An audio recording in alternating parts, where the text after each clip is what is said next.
Durante muchos años he escuchado a cristianos debatir, dialogar y argumentar respecto a si, en efecto, puede un cristiano, una persona que tiene fe en Cristo y en la palabra de Dios, ser o no ser comunista, ser o no ser de izquierda. En el siguiente video quiero entregarles a ustedes tres criterios para ayudarlos a discernir y a reflexionar y a responder si efectivamente los cristianos podemos o no podemos ser comunistas y por defecto ser de izquierda. Así que los invito a escuchar esta reflexión. En primer lugar, tenemos que entender que el pensamiento de izquierda es una reformulación contemporánea del marxismo o del comunismo. Por lo tanto, cabe preguntarnos qué son el marxismo, qué es el comunismo. Se puede definir como una religión atea, una doctrina que posee textos sagrados que son incuestionables, que no se pueden poner en duda y que tienen que seguirse al pie de la letra. Pero además posee una serie de autores que vienen a cumplir el rol de profetas o sacerdotes, que nos explican y dicen cuáles son las reales y correctas interpretaciones de estos textos sagrados. Y además tiene una promesa escatológica, es decir, que dice que en algún momento de la historia humana vendrá a este mundo una sociedad ideal, una sociedad en donde todos los seres humanos seremos felices y ya no tendremos ningún tipo de necesidad. Sin embargo, todo esto se hace excluyendo la idea de Dios de su discurso. En otras palabras, el comunismo, el marxismo y el pensamiento de izquierda contemporáneo no son nada más que una religión atea. Primer criterio, las creencias de base del pensamiento de izquierda. El pensamiento de izquierda se autodefine como materialismo dialéctico. ¿Qué significa el materialismo dialéctico? Por una parte, significa que cuando hablamos de materialismo, se está diciendo que solo se validan y se aceptan como reales aquellos elementos que provienen y surgen de procesos materiales empíricos y que por lo tanto pueden ser contrastados con la realidad. En último término, todo sistema de valores o de creencias que tenga algún aspecto de tipo metafísico para lo que es el pensamiento de izquierda queda completamente descartado. De esta manera, ideas como cielo, infierno, Dios, salvación, en esencia desaparecen, pues son elementos de orden metafísico y no caben dentro de lo que es la estructura del materialismo dialéctico. El otro elemento es la dialéctica. Ahora, ¿qué es la dialéctica?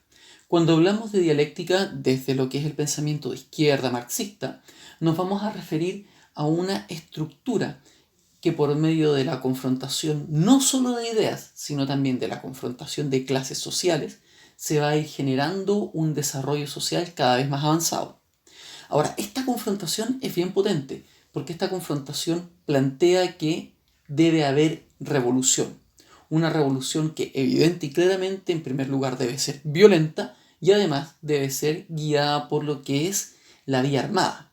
En otras palabras, lo que se está planteando acá es que desde el pensamiento de izquierda, la dialéctica implica la revolución por medio del levantamiento armado en contra de las autoridades establecidas y de esta forma es que se logra una sociedad mejor, ideal y superior. Tenemos que preguntarnos, ¿es acaso para un cristiano esta estructura, esta forma de pensar válida? ¿Va acorde esto con lo que la Biblia plantea? ¿Acaso Jesús nos llama a levantarnos de forma armada en contra de las autoridades para mejorar la sociedad? Este criterio es tremendamente importante, pues si no entendemos esto, no estamos entendiendo lo que realmente implica el pensamiento de izquierda. Segundo criterio, analicemos los dichos de pensadores de izquierda, de pensadores comunistas. En este punto vamos a comentar los dichos de Karl Marx y los dichos de Bertrand Russell. ¿Qué es lo que nos dice Karl Marx acerca de la religión y puntualmente acerca del cristianismo? Lo que propone él es lo siguiente. Él dice así, la religión es alienación porque desvía al ser humano del único ámbito en donde realmente puede alcanzar salvación y ser feliz. Esto es el mundo concreto, el mundo humano, el mundo de la vida social y económica. Además, él plantea lo siguiente, que en la medida en que el cristianismo propone que podrá alcanzar el ser humano salvación en un mundo distinto a este, un cielo, lo que está haciendo es volver al ser humano irresponsable, porque en último término, el cristianismo plantea que la justicia y la felicidad plena serán alcanzadas en otro lugar, en otro mundo distinto a este. De esa manera, el cristianismo y la religión en general se volverían una especie de opio, una droga para el pueblo. Esto es muy potente, porque la crítica de Marx a la religión va mucho más allá de lo que acabamos de decir. Marx propone también que el cristianismo es el culpable de las miserias del ser humano, porque en último término, el cristianismo sería una religión para personas que no son capaces de pensar, para personas que no quieren hacerse responsables de su existencia, en último término, para oprimidos, y además generaría más oprimidos. Por lo tanto, para Marx y todo el pensamiento de izquierda, si queremos acabar con la opresión, hay que acabar con el cristianismo. Conozcamos ahora los dichos de Bertrand Russell, filósofo, miembro del Círculo de Viena, matemático y además de una línea de izquierda posmoderna. ¿Qué es lo que plantea este filósofo? Él va a decir así: la religión sirve para impedir el conocimiento, para promover el miedo y la dependencia. Es responsable en gran parte de la guerra, la opresión y las miserias del mundo. En este punto hay que entender lo siguiente. Para este filósofo, el cristianismo puntualmente es responsable de los males que aquejan a la humanidad y por lo tanto sería inviable políticamente en un sistema de izquierda.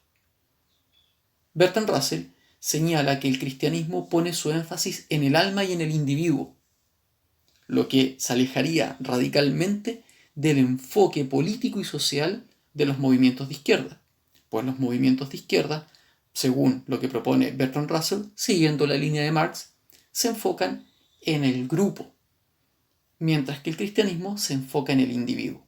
En otras palabras, para los pensadores de izquierda, el cristianismo vendría a impedir el desarrollo de una sociedad científica y comunista, pues los cristianos estaríamos en contra de ideas como el aborto o, por ejemplo, el acabar con una vida humana. En cambio, para los movimientos de izquierda, el aborto, acabar con una vida humana, sería un elemento completamente necesario si es que permite el desarrollo económico y productivo y científico de la sociedad. Aquí tenemos entonces a dos pensadores abiertamente marxistas, abiertamente de izquierda, que claramente dicen que el cristianismo es inviable con su línea política y que por lo tanto exponen que o tú eres marxista y de izquierda o eres cristiano, pero que estas dos ideas no pueden ir de la mano. Consideremos un tercer criterio. ¿Cómo es que los países comunistas tratan el cristianismo? A lo largo de la historia observamos que han sido los gobiernos de los países comunistas quienes se encuentran entre los que más han perseguido y asesinado a los cristianos a lo largo de la historia. Desde la Rusia comunista con Stalin hasta Corea del Norte, pasando por Cuba, China y países africanos, cada uno de ellos ha perseguido sistemáticamente cristianos. Consideremos los asesinatos del comunismo cometidos durante el siglo XX. Más de 100 millones de personas asesinadas por discrepar ideológicamente con las ideas comunistas. Veamos lo que pasa con la Rusia comunista, lo que ocurrió con Stalin, que asesinó a más de 350.000 cristianos en campos de concentración. Actualmente, en China, puedes pasar hasta 3 años en la cárcel por ser cristiano. Los países comunistas en África te asesinan por discrepar ideológicamente con ellos. En Corea del Norte también hay campos de concentración donde se extermina a los cristianos. Sin embargo, pese a todo esto, el Evangelio no retrocede. Consideremos los asesinatos del comunismo cometidos en el siglo XX.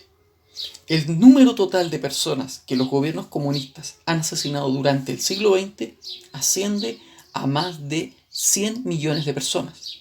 Todos ellos fueron asesinados por discrepar ideológicamente con las ideas comunistas. Consideremos lo que ocurrió con la Rusia comunista de Stalin, en donde se asesinaron a más de 350.000 cristianos en campos de concentración. Todos ellos solamente por manifestarse abiertamente como cristianos y ser consecuentes con su fe. Actualmente en China puedes llegar a pasar hasta 3 años en la cárcel por ser cristiano en un campo de reeducación, todo con el propósito de que dejes tu fe. Si no dejas tu fe, eres torturado sistemáticamente. Tenemos muchos testimonios cristianos que relatan cómo fueron torturados en estos campos de reeducación chinos, todo con el propósito de que dejaran la fe cristiana para adoptar el pensamiento comunista. A esto también podemos sumar los testimonios de cientos de cristianos que viven en Cuba y cómo han sido perseguidos por este sistema. Así como también podemos dar a conocer los casos de los cristianos que viven en Corea del Norte y la sistemática persecución que reciben en este país. Todo por su fe. Entonces preguntémonos, ¿realmente el comunismo, el pensamiento de izquierda, avala, acepta la libertad de fe cristiana? Para nada. Los pensamientos de izquierda, en todas sus formas, siempre van a ir en contra del cristianismo, en contra de la fe en Cristo Jesús, en contra de la fe de un cielo que un día será traído por el Salvador que es Cristo. Por lo tanto, hasta aquí vemos claramente que el comunismo y el cristianismo son inviables. No podemos ser cristianos y comunistas. Sin embargo, además de esto, los quiero invitar a escuchar un testimonio. El testimonio de Ernesto Sábato, un pensador de izquierda quien dejó el comunismo. Escuchemos lo que él tiene que decir. Ahora, ¿por qué en el 34 yo abandoné el movimiento? Yo estaba ya en crisis. Yo leía Marx al mismo tiempo que trabajaba en el movimiento. No fue un problema de sala de lecturas.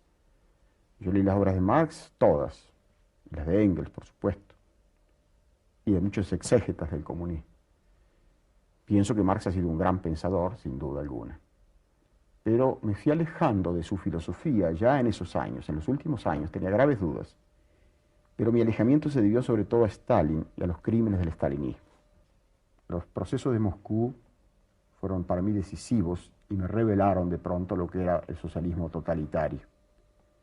Por eso, desde aquella época, hace 40 años, es una enormidad, cada vez más me he ido afirmando en la idea de un socialismo con libertad. Yo no quiero justicia social sin libertad.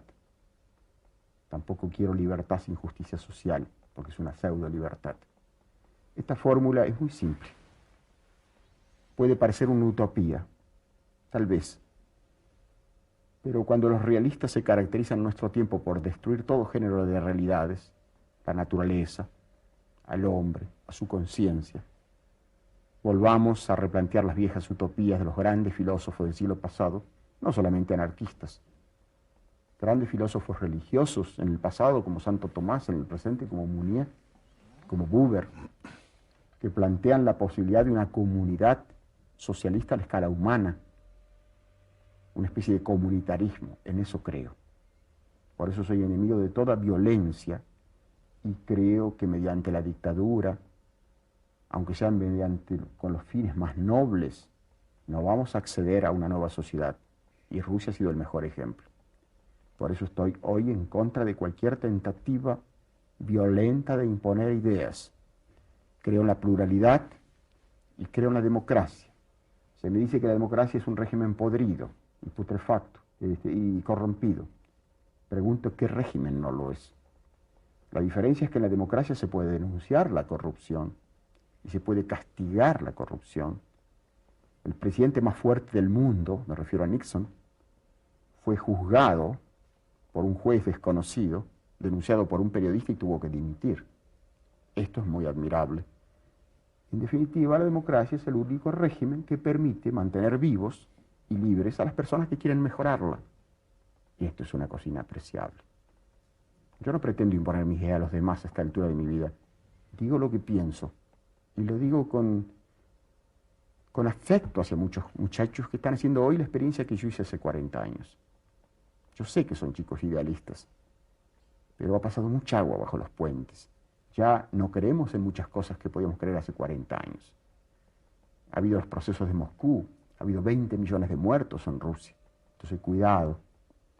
Esto no quiere decir que yo aplauda a los extremismos del otro lado, de ninguna manera. Esto está automáticamente dicho en las palabras anteriores mías. Quiero pluralidad, quiero diálogo y quiero que perfeccionemos la sociedad mediante la libertad y el respeto sagrado por la persona, como todas las grandes religiones han sostenido siempre, con profunda razón. Consideremos lo que dicen pensadores cristianos, reformados y modernos acerca del comunismo, acerca del marxismo y acerca de si realmente pueden ser viables y pueden ir de la mano el cristianismo y el comunismo. Jordan Peterson dice así: si usted dice ser un cristiano marxista, usted no entiende el cristianismo ni el marxismo. Sin embargo, antes, ya Charles Spurgeon, famoso pensador reformado, dijo lo siguiente: no quisiera que intercambiases el oro del cristianismo individual por el metal sin valor del socialismo cristiano. Es importante señalar lo siguiente, que esto no es un llamado a dejar el comunismo y volvernos, por lo tanto, capitalistas, pro derecha. Tenemos que entender algo. El cristianismo está por sobre esto. El cristianismo está por sobre ideologías de izquierda o de derecha. El cristianismo es un llamado a dejar nuestras ideologías políticas, no importa la línea que sean, para seguir la única y real ideología que vale la pena seguir. Y esa es el Evangelio, el mensaje de Jesús muerto en la cruz y resucitado por nuestros pecados. La iglesia primitiva unía a celotes y a publicanos, e incluso a un fariseo arrepentido. Cada uno de ellos dejó su ideología política para seguir el mensaje y el ejemplo de Cristo. Ese es el llamado de este video. Dejemos las ideologías que hoy día penetran el mundo para retomar la real palabra del Señor. Aquella palabra que dice así: pero ustedes son linaje escogido, real sacerdocio, nación santa, pueblo adquirido por Dios, para anunciar las virtudes de aquel que los llamó de las tinieblas a su luz admirable. Ustedes que en otro tiempo no eran pueblo, pero que ahora son pueblo de Dios. Que en otro tiempo no habían alcanzado misericordia, pero que ahora han alcanzado misericordia. Esa es nuestra ideología. Esa es nuestra identidad. Muchas bendiciones. Ahora te invitamos a que te suscribas a nuestro canal, nos des un like y compartas este video.